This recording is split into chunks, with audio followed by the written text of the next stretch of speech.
Guys, there are spoilers for this film in this review, so if you don't want to get heartbroken, go watch the film, then come back. You have been warned. Hey guys, welcome back to another week of Ticket Tuesday. I'm your host, Ron TMHD. So yeah, this is going to be a great time. Hey guys, welcome back to an episode of Ticket Tuesday. I'm your host, TMHD, and this week we watched Love Hurts, starring Quan and Arianna DeBose. This is a new, action comedy romance film, and I think that obviously this film is not perfect.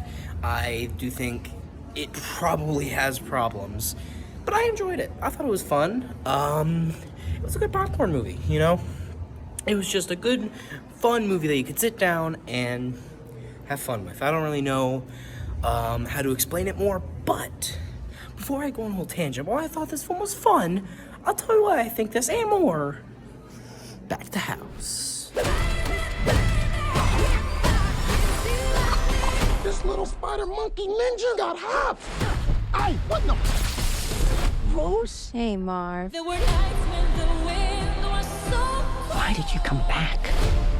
If we're gonna stop your brother, I'm gonna need the old you. I'm so sorry. Now let's finish this together. You want the old me? You got him. It's about damn time. Sorry, brother. Love hurts.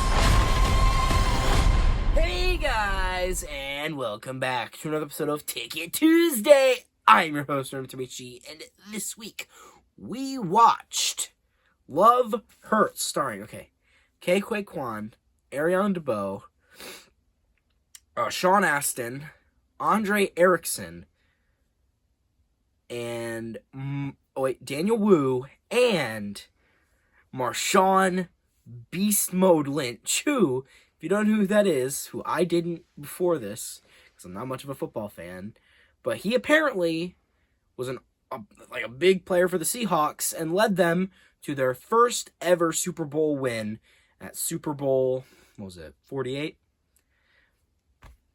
Thank you, Marshawn. You're a national treasure. Okay, so the reason I bring him up is because during the movie, he quite literally football tackled a character through a wall while screaming "Beast Mode," and it didn't make any sense at the time. But in context, it's the most stupid, most random thing ever, and it's so weird, and it's much funnier in context because it's just this dude just he's a football player in real life, but in universe he just screams beast mode while tackling this dude through a wall, and that's just stupid and ridiculous.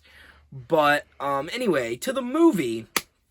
I enjoyed this film. Now, is this film perfect? No, it is not. And I do know that it's been kind of getting panned by critics, and I can understand why. It is fast-paced and almost maybe too fast-paced. It kind of just zooms to the next scene, and it doesn't really linger. And while that might be good for people turn your brain off type stuff, but I also feel it could hinder the movie in the fact that maybe some characters don't get as much screen time or don't get enough time to develop as they should. You know, there are definitely problems with this movie that I've acknowledged. You know, the film is maybe too quick, it's maybe too short, maybe 20 extra minutes, maybe another half an hour could have helped this movie a lot. I do think, actually, the main antagonist, the main villain of the film, Quan's brother, I do think he should have been developed better and earlier on. Because while I do like the final fight that he has with Quan in the movie, I think it's a nice fight, I do think the fight is a little too short, and I do also think maybe that's just the Kung Fu movie brain where the fight needs to go on for 10 minutes, and I'm just so accustomed to that, where the hero literally almost wins, and then the villain almost wins, and then the hero almost wins, and they just go back and forth for 10 straight minutes, and I don't know, I've just been accustomed to that way of action scenes. I don't know, maybe I just prefer it that way, but I think, honestly, it just didn't feel very climactic, because we didn't really have enough time to learn to hate Daniel's character. We didn't get to learn to hate him, right? Which I think he was a fun character. I really liked how he had this little quirk about how he just loved boba and he like murdered people with boba straws.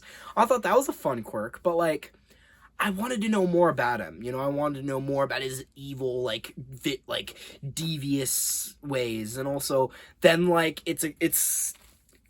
then at the end of the movie, it's just like Arianna DeBose character. It's like revealed that she did a job for the Russian mafia, and they just like kidnap Daniel Wu's character, and that's it. And it's just like, okay, where did that come from? The Russian mafia is here now? They didn't really hint at that. Like, not till the very, very end of the movie they hinted at it. I just assumed that she was just doing it to get the money and, like, get revenge. But no, she was doing it to sell him to the Russian mafia, which feels a little weird, You could have maybe hinted at that a little earlier on.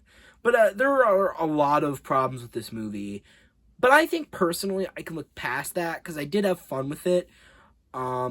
And I can just enjoy it for what it is, even though what it is maybe a little half-baked, maybe a little undercooked.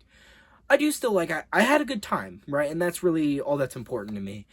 I thought the film was very fun, right? I liked the stupid side characters, and although the subplots I do think were also a little underdeveloped, I did enjoy them when they were there.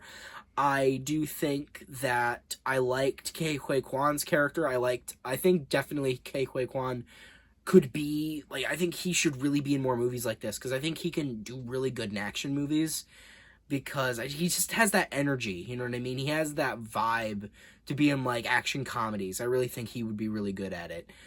And he also just has the look for it.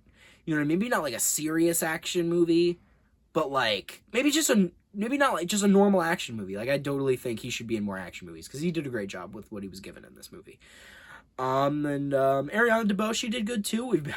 I've seen a lot of her movies recently, which is kind of funny. Like, I looked on her IMDb and I'm like, hey, I saw that movie like a few years ago. And I'm like, oh, I saw this one and that one and that one. It's like, wow, she's in a lot of movies that I've seen. Glad she's getting work. But, yeah, I just really liked, I guess, the energy of Ke Huy Quan's character. He's a bit of like a kind of a fish out of water in this movie a little bit, even though like obviously he was like a killer, like a hitman kind of thing. Like, he was like whenever his brother like got into troubles with somebody, he would send Ke Huy Quan and he would like kill all of them, right, with his bare hands, right? But then he turns into a real estate agent, and then he's like, oh, all smiles, I'm gonna bake heart cookies for my workplace, right? And it's a fun idea, but again, I don't hate this movie. I do like it, but I do feel like I wanted this idea to be explored more, because it's a fun concept. And maybe a sequel, possibly, if this movie does well enough. Maybe Love Hurts 2, with Ariana DeBose and Ke Huy Quan's character, like, reuniting at the end of the movie and, like, becoming a duo, seemingly. That could be fun, like, them running around, like, doing, I don't know, criminal things. I'm not sure. Doing the crime, doing the fight. I don't know. But, overall, I just thought it was an enjoyable movie. I thought it was fun. It was entertaining, and overall, it was just a good time. I really think that I can look past the film's flaws and enjoy it for what it is. And I do actually think Marshawn Lynch and his, like, partner character, I think it was, like, Andre Erickson, or whatever his name is. Sorry if I didn't pronounce it correctly, but I did like their little dynamic of, like, how Andre's character was, like, trying to make up with his wife. Like, since the movie's a Valentine's Day movie, like, all the character subplots are based on, like, romance or love in like, some kind of way. And I really like that, because obviously it's a Valentine's Day movie. Like, what else would the subplots be about? But I did like that they were, like, the comic relief characters, and I thought they died at the end, but it seems like they didn't, right? So if they make a sequel, they might come back, which is nice, and I like them, so that's great. But yeah, I enjoyed the movie for what it was, despite its many flaws that it had. And overall, would I recommend this film? I think so. But I do think if you listened to the flaws that this movie had, like its pacing, maybe it's a little too fast, maybe it kind of rushes some storylines, rushes some subplots. If you can't look past that, and if you think that the film may not be to your liking from how I've described it, maybe stay away from it. You don't need to avoid it like the plague or anything, but maybe you won't like it. But if it sounds like it's up your alley, you could get some enjoyment out of this film. So overall, I would recommend it for action film fans, and if you just want to check it out. I think you should give it at least a chance. But with that being said, I think I would rate this film a 7 out of 10. And, yeah. I think I have something to say. I think I have something to peace. So, guys, hope you like this video. Share a friend, subscribe, turn notifications on. Comment down below what you liked it. But, you guys know it goes.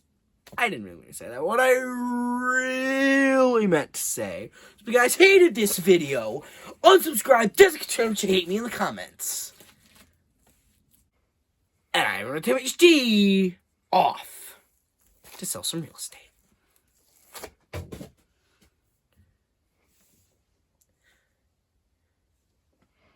I was looking on Quan's IMDb, and he went on a hiatus for like 19 years, right? And he was gone. He didn't make any movies, or wasn't in any movies since from 2002 to 2020. No, yeah, 2003 to 2020. 19 years. And in 2021, he came back in a movie called Finding Ohana. It's a Hawaiian movie, I guess. It was on Netflix, and I was like, oh, who does he play? I looked, his character doesn't have any pictures or quotes, but he's in it. And that's all that matters, because Quan is a national treasure, and we must protect him. We love Quan in this household. We all do. And if you don't love him, then you go to hell, and you die. That's the truth. Buy my property, you son of a bitch. At a good price. That should be the slogan of a real estate agent. Buy my property, you son of a bitch, or I'll come for you. That'll definitely get people to buy. They'll be like, oh god. It's a little dark. It's a little dark, but I think it'll get some buyers.